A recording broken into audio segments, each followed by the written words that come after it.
everybody, welcome to All the Math. That's all the math you need for computer science. This is Volume 1, Discrete Mathematics, and this is Episode 1, Introduction. And all I want to do in this introduction is give you a little bit of a taste for what discrete mathematics is and what it encompasses. And we're going to do that by breaking down the two words in the title, discrete and mathematics. So let's start with discrete. But first of all, a spelling nit. You know, there are some people who spell the word discrete like this. Now that is a word, and that will pass spell check. It's a word which means careful or inconspicuous, circumspect. We might say that we want to discreetly warn someone that their fly is open because we want them to be able to zip up their pants, and we don't want to call them out and make them all embarrassed, right? That's where we get the word discretion from, okay? It's not what we're talking about in this class. We're not going to be talking about discrete mathematics in the sense of being careful or sort of delicate about it, right? What we're going to be talking about is discrete in this sense, D-I-S-C-R-E-T-E, which is a different word entirely. Interestingly, they have the same root. But the word discrete, which we're going to talk about, really means to be separate or distinct or compartmentalized. And like many words in the English language, I think the best way to understand it is to contrast it with its opposite. What is the opposite of discrete in the sense that we're going to use it? Well, the opposite is continuous. So discrete versus continuous is sort of a dichotomy that comes up in mathematics, and really this course focuses more on discrete entities rather than continuous entities. So to sort of get an idea for what that is, let's come up with some examples. So one way I think of discrete is in terms of fried eggs. Okay, so in the morning, you know, my son Johnny gets up, and he's sometimes a hungry guy, and I might say, hey Johnny, you know, how many fried eggs would you like this morning? Because he likes fried eggs. And he might say, well, Daddy, you know, I really just want one fried egg this morning. Or maybe some morning he's a little hungry and he wants two. Maybe some mornings he's really famished, comes up, he wants, you know, 11 or 12. But at any rate, I'm going to make a certain number of fried eggs on my skillet for him.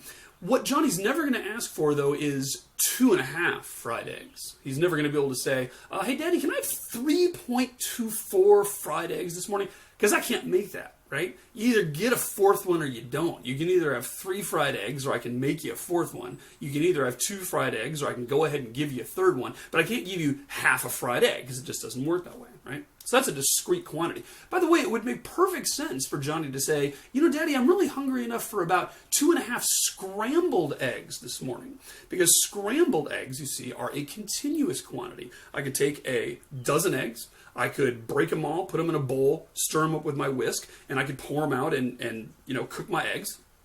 And then maybe I give one person about 3 scrambled eggs worth, another person 3 scrambled eggs worth. Other person isn't quite so hungry, so I only give them 2.5 scrambled eggs, and then maybe the final person's Johnny, I give him 3.5 scrambled eggs, right? So scrambled eggs can come in any quantity, unlike fried eggs, which only come in integer units. Now, discrete doesn't always mean integer, but this essentially gets the point across that when we talk about fried eggs, there are a certain finite, and it doesn't always have to be finite, but in this case it is, a certain finite number of different values the number of fried eggs can have. Whereas scrambled eggs, someone could conceivably ask me for 4.93624443590 scrambled eggs, and I would be able to satisfy that request if I could measure it accurately, because there is fundamentally something called that number of scrambled eggs, because that's a continuous quantity. So let's make a list here of some different things that we can put in this category of discrete versus continuous.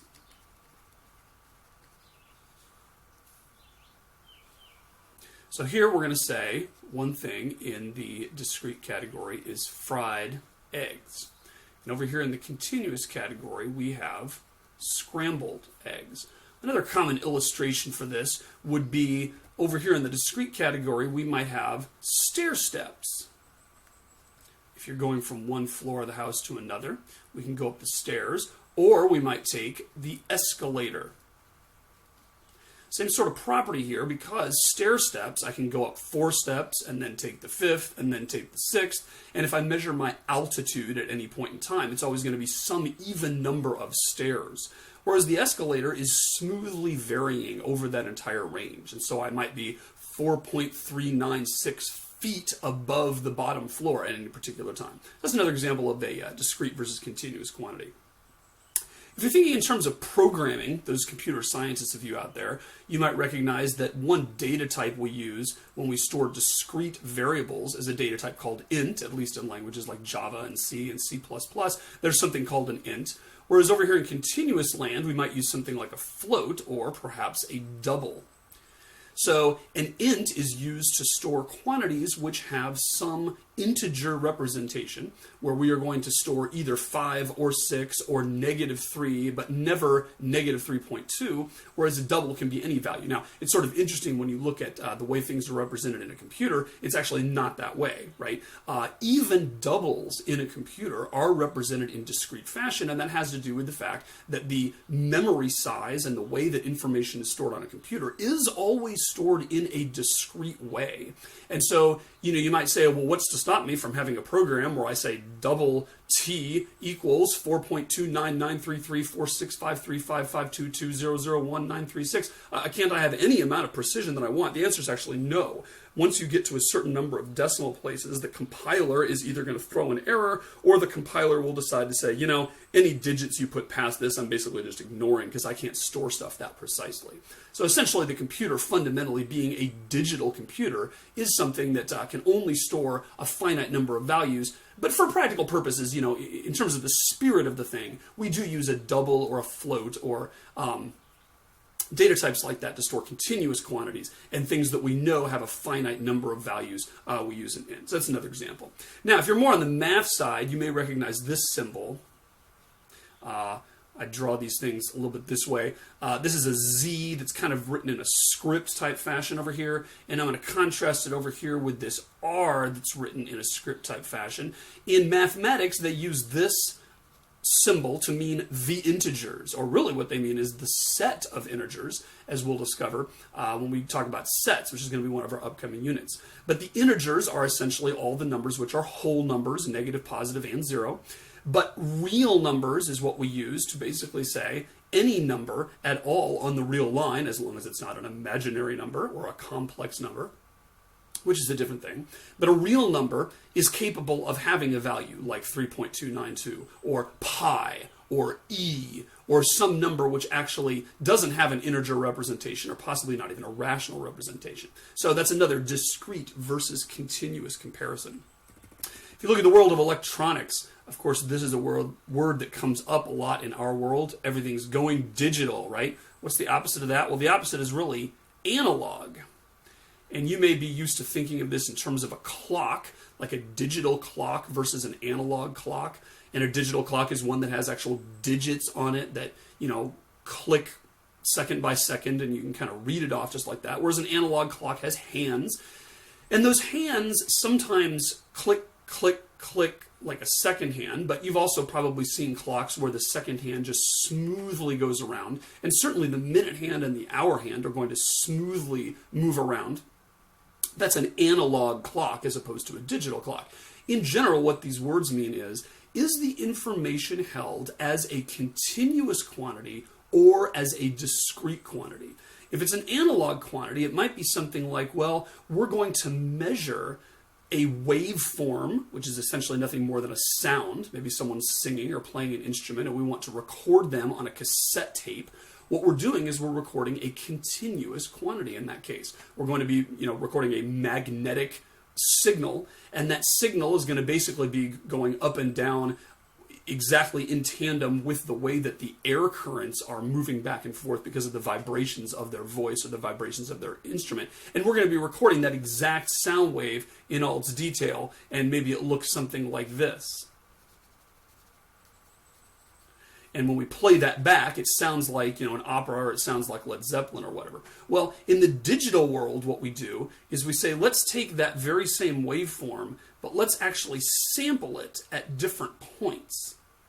And so maybe every few milliseconds, we're going to measure what is the air displacement of this wave, and we're going to measure what that is in terms of the force it has, and we're basically going to be recording a bunch of distinct measurements, which essentially is this waveform over here, but in a different form. And that is called digitizing, or making a digital representation of it. And essentially what we've done is we've taken, again, a continuous quantity, a smoothly varying quantity, which we had from the headphones or from the microphone or whatever it is we're recording with, and we have said, let's turn it into a discrete representation by simply recording the value of it at specific points in time. So we've essentially taken scrambled eggs and turned them into fried eggs, if you were. All right, another example from mathematics. We'll see this symbol a lot this semester.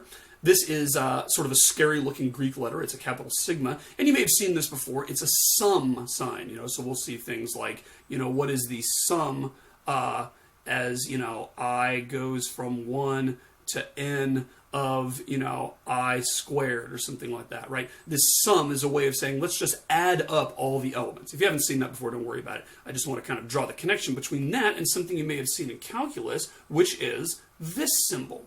And that, of course, is the integral sign, those of you who have had calculus. And, you may see something down here, like let's integrate from 0 to 5 up here. These are exact analogs of each other. These are exact comparisons. The version of adding things up with a sum in the discrete world is exactly the same as integrating things in the continuous world. Instead of saying, let's add up a finite bunch of distinct quantities, which is what we do with the sum symbol over here, what we're going to do in the continuous world is say, let's add up a continuous number of infinite tiny little pieces in order to get a sum. But you can even tell that this little, swooping thing kind of looks like the sigma if you squint a little bit hard, and that's why those things go together. But this is essentially nothing more than the continuous version of this discrete thing over here, which is the sum symbol.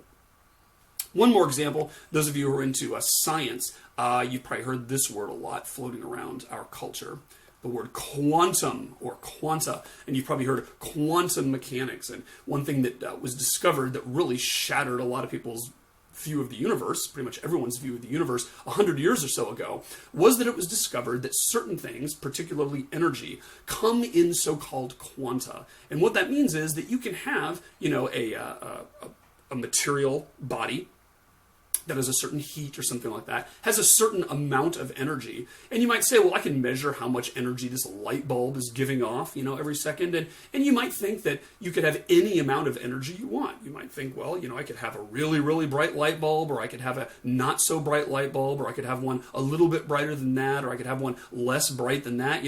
Certainly the energy of a light bulb, that the energy that's being emitted, certainly seems like a continuous quantity. Well, it turns out not so. That when you actually go deep, deep, deep into the bowels of physics, what you discover is that the amount of energy something can have is actually a discrete quantity. That there are these tiny, tiny little packets, so-called, of energy, which are called quanta. And it turns out that you can have a light bulb that emits 5 quanta. You can have a light bulb that emits 6 quanta, but you cannot have a light bulb that emits 5.5 quanta or 2.793 quanta. Everything in terms of energy comes in some deterministic, definite number of these discrete packets, and you cannot have any of the decimal numbers in between. That rocked a lot of people's world, still rocks mine, because it doesn't seem like it should be that way. But anyway, that's the quantum revolution in physics, is when people realize, scientists, that some of the things at the lowest microscopic levels of inquiry really did behave like discrete quantities. That's to be contrasted over here in the continuous column. I will put the word, there's another science word you may have heard, continuum. Einstein talked about the space-time continuum, and you probably can easily recognize that there's a relation between that word and that one. Continuum and continuous really go together. And what a continuum means is that there is some quantity, for instance, space or time, if we measure what time something occurred at, or we measure what something's XY coordinates are when it happened. Turns out that those things do, in fact, vary continuously throughout a range. And so I can be, 5.346 miles from my house, or I could be 5.347 miles from my house. There's no limit to how granular I can get in that measurement, because it is, in fact, a continuous quantity. So in physics, we have the space-time continuum, and we also have quantum mechanics. So we have discreteness and continuousness baked into the very universe. And what you'll discover throughout mathematics is there's this dichotomy. You're always wondering, are you dealing with discrete or are you dealing with continuous? And discrete has to do with counting, continuous has to do with measuring. And all the rules are different for a lot of these things based on whether you're dealing with a discrete or continuous variable. And one of the things we're going to do in this class is really concentrate on discrete concepts, which is different from what you've done in math up till now, most likely. When you have a equation, x squared plus 4 minus 3x equals 2 or something like that, and you solve for x, x can be some value which has any value at all. It could be 3, it could be 9, it could be 2.46, it could be pi. There isn't any, limits on that. However, what we're going to be talking about in this class is really most of the time when there's quantities where you either have one of them or you have another one or you don't, but you're not measuring some continuous value in between. So that's really the nature of discrete in discrete mathematics.